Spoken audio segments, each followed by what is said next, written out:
Hey, buddy. All right. The attendance tonight was 10,171. The performance of the night goes to Glover and Khamzat.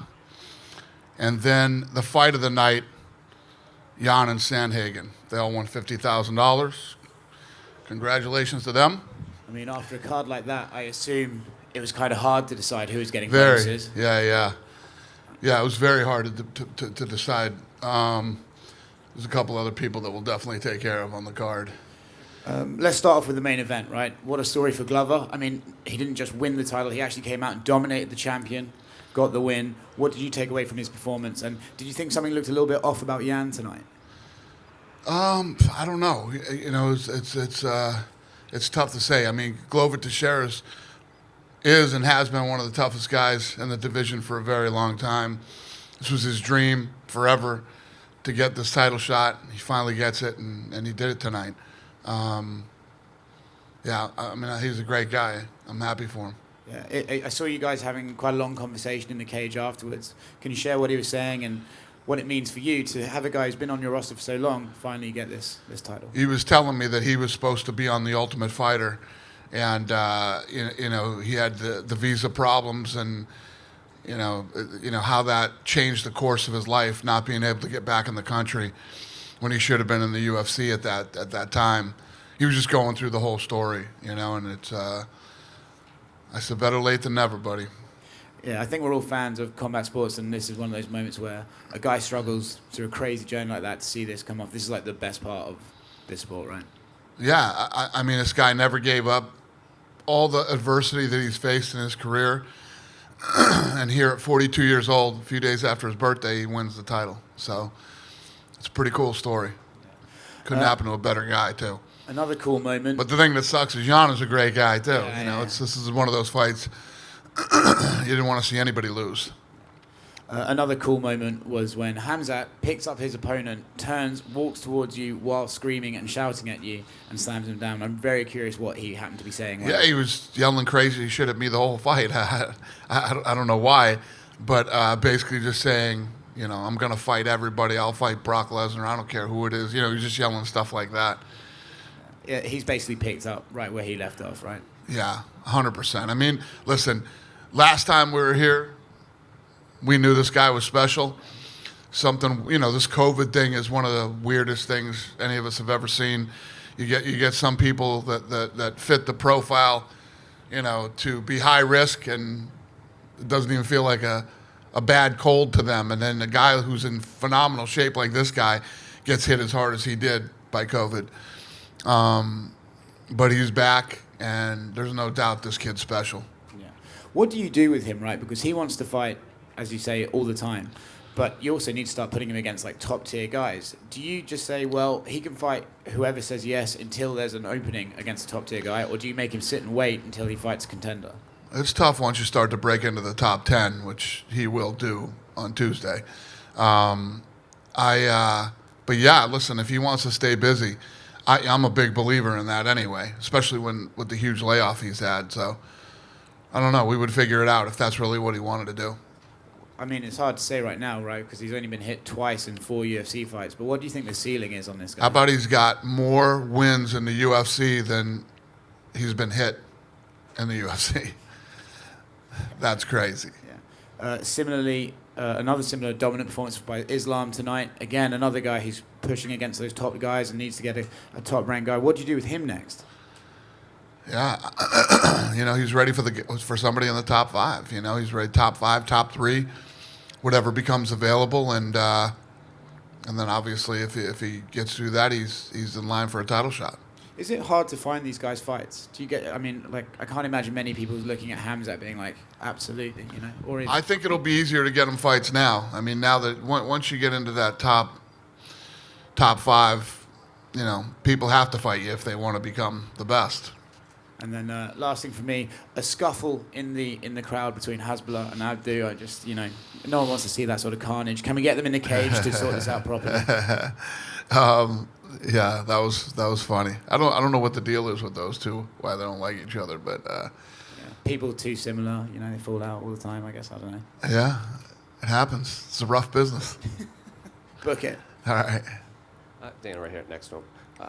Petr Yan and Khamzat, obviously fight of the night, but a lot of fans are just raving about that fight, just nonstop action throughout the entire fight. So when you're sitting cage side, like you said at the press conference, these two could very well be the two best bantamweights in the world. So this fight had to have lived up to the expectations, correct? Yeah. What fight did you think was fight of the night? Co-main event. I said you gave it fight of the night, but what were your thoughts while the fight was actually playing out in front of you? Yeah, it was unbelievable. I mean, the fight was awesome. Talking about Sandhagen and Sandhagen, staying on the outside and using his distance. Well, the counter punching by both of those guys, the body punching by both of those guys, the kicks to the body. I mean, those two went to absolute war tonight. Petr Yan is a savage. I mean, this guy is unbelievable. He's unstoppable. He just keeps moving forward, and here we are. If you look at the way that whole thing played out in the last fight, this was the right way for this to go. He's the champ. He and Aljamain will do it again. Islam was just in here, and he said the only fights he'll take next are a title fight or number one contender fight. He said he told you the division needs to change.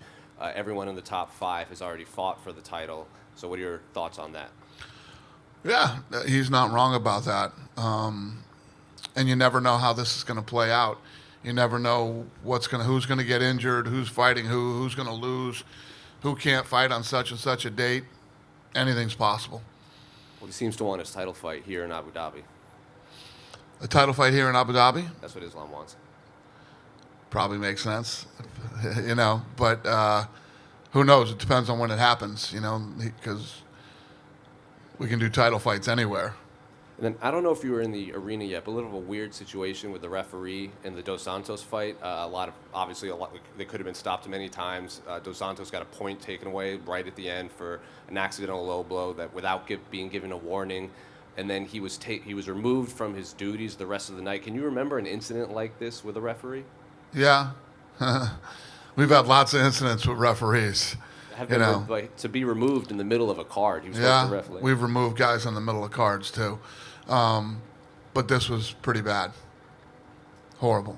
And then you gave an interview with Oscar yesterday, and you said there was a possibility of a fighter fighting tonight could possibly be an opponent for Nate Diaz. Is that still true? Yeah, I mean, anybody on here tonight in that weight class could be an opponent for Nate Diaz. Thank you. Could Khamzat be an opponent for Nate Diaz? Yeah, anybody in that weight class could be an opponent for Nate Diaz.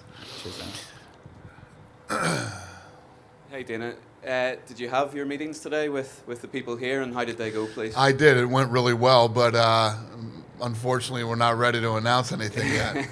Yeah, I know. Believe me, it's killing me. Looks like I'm probably going to have to do another trip out here in a couple weeks. So, and button this thing up. Was it anything to concern you, or was it just No. It's just not done yet. There's still a lot of things that we got to get figured out, and I was hoping we get that done today, but we didn't.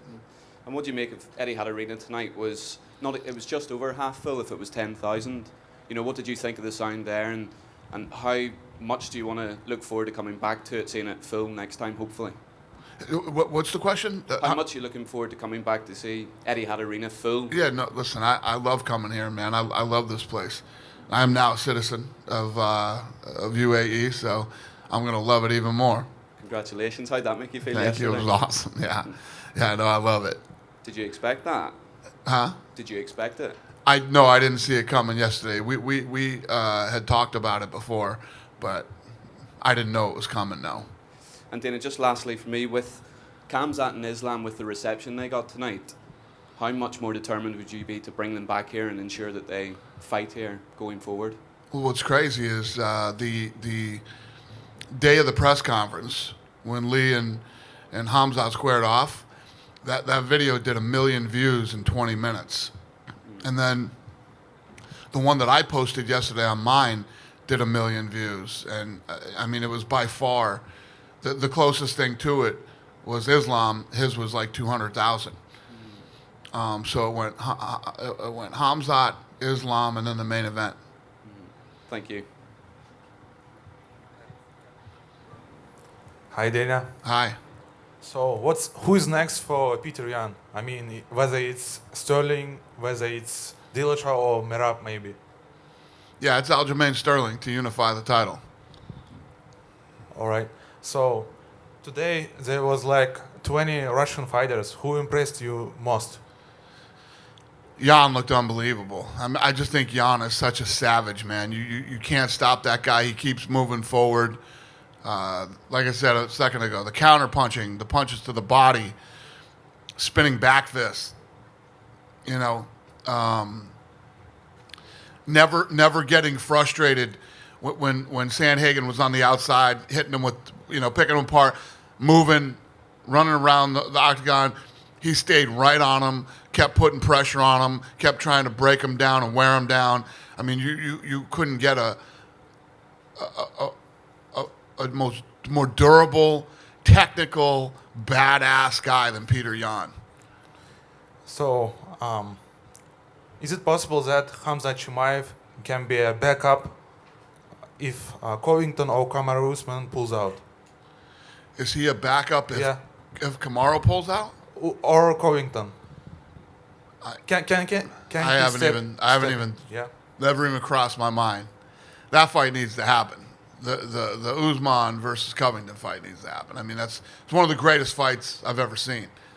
I don't see either guy pulling out of that fight. Dana, the last one. It's interesting to hear your opinion. The last week in Moscow, Timothy Johnson was knocked out by Fedor Emelianenko.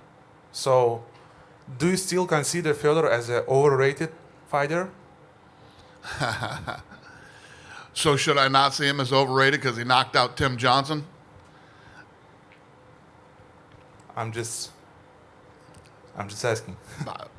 I don't think one way or another about it. I saw last week or a couple weeks ago where Fedor said, this guy's all about money or whatever. First of all, I don't even know Fedor. Fedor doesn't know me. We met one time. His statement was, I was all about money. He should have been more about money when we made you that offer in wherever the fuck we were, whatever island that was we were on, and you wouldn't still be fighting at 45 years old. So, I don't think I answered your question, but that's my response. is there any possibility, Dana, at least to make him one fight in the UFC, for example? At this moment. I offered him a deal that he still must lay in bed every night and bum out about. We offered him a deal. We tried to do a deal with Fedor. Apparently, Fedor doesn't like me. So I don't see it happening. Thanks, Dana. Thank you.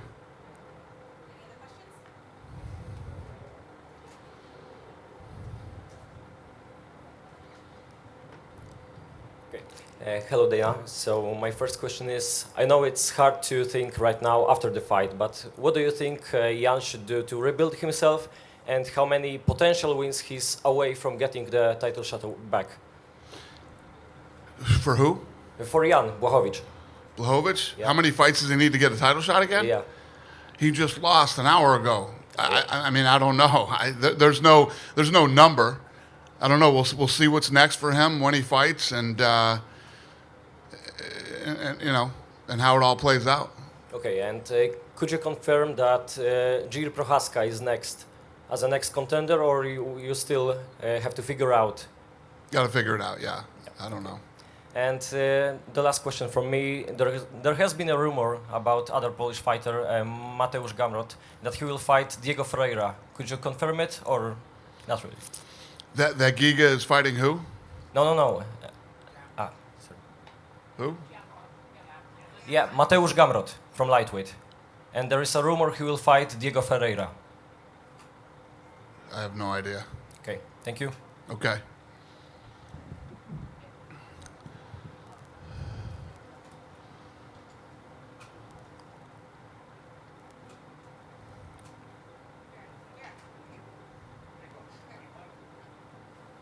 Sorry, I didn't expect to be up here. Hey, Dana. Hi. Hi. there was a little mishap with Khamzat's weight miss. Do you think there's any concern there that you want him to go to the PI or anything, or do you think it's just a matter of his layoff? No, I'm not concerned about it. He's had a long layoff, and who knows? I don't know. Would you say he was the star of the night? I know obviously Jan had a great point. 100%. I mean, not even close. Like I said, everything. I don't know what you guys had as far as traffic, but our traffic on Khamzat was off the roof, and 10 times more than anybody else. I saw him backstage. I think he was talking to Sean Shelby. Is he asking to be booked real quick? I mean, is he looking for a super quick turnaround? Khamzat was talking to Sean Shelby. I think so. I think that's what I heard. I mean, did he tell you that he wants to get booked real quick? I'm pretty sure Sean's in Vegas, but no, he hasn't told us that. Listen, I'm sure the guy does want to fight. We'll get home and we'll figure out what's next for him. All right. Thank you. Thank you. You done with me? Have a safe trip home, everybody. Thank you.